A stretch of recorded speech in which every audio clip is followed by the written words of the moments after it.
Now let's talk about that Nashville skyline. Maybe you love the modern identity it gives our city, or you can't stand the change and you miss the days when it was about half this size. Yeah, well, regardless, it's one of those skylines where you know the city once you see it.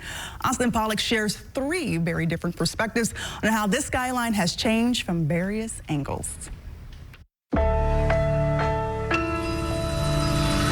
right, I'll swing around, grab the skyline one more time. I try to come every couple months. It's fun to fly it in every season. What do I do for a living? I put signs on high-rise buildings. From the air, the street, or somewhere in between, Nashville's skyline tells a different story. No matter which way you face, it's not what it used to be. The skyline is gorgeous. You know, it's hard to put it into words. When you come into the downtown proper, it's like, okay, this is becoming a legit skyline. If you moved here in the last decade or so, the old Nashville, simple, contemporary for its time, it feels vastly different from today's crowds and chaos. Maybe 10 years ago, this used to be the skyline right here. News Channel 5 senior chief photojournalist Mike Rose controls the cameras. Watch as he fades the past into the present. And look at all that development out to the Midtown. Mike went back to the Sky 5 archives. He found video of flights through downtown in 2008. That Nashville is like looking back at an old baby picture. This is 2008 looking at the AT&T building from the Sobro area. Buildings like Union Station, once clear as day, now hidden behind new construction. Yeah, 2003 is the first skyline shot that I took. Look at this picture compared to today.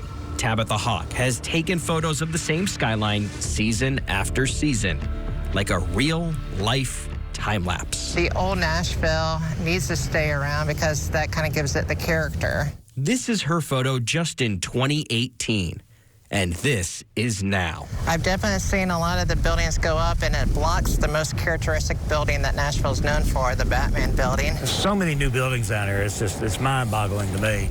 James Webster works within the skyline, installing signs on high-rise buildings across the country, including more than a dozen projects here in Nashville. I'm gonna put a sign on that building. That's what I think when I see these things, you know. He has done more than 1,000 helicopter lifts in major cities like Los Angeles, Miami, and Philadelphia. What really keeps me interested is the challenges and, of course, the danger involved. And speaking of signs,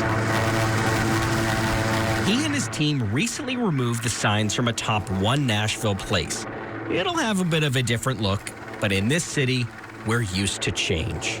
Part of me loves the new Nashville and the way that it's built out, the classification in Nashville.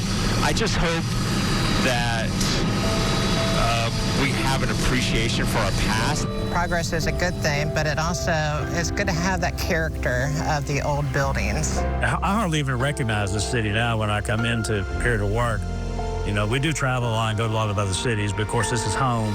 And every time that I come downtown, even when I'm driving in the mornings, I'm looking at it going, what happened?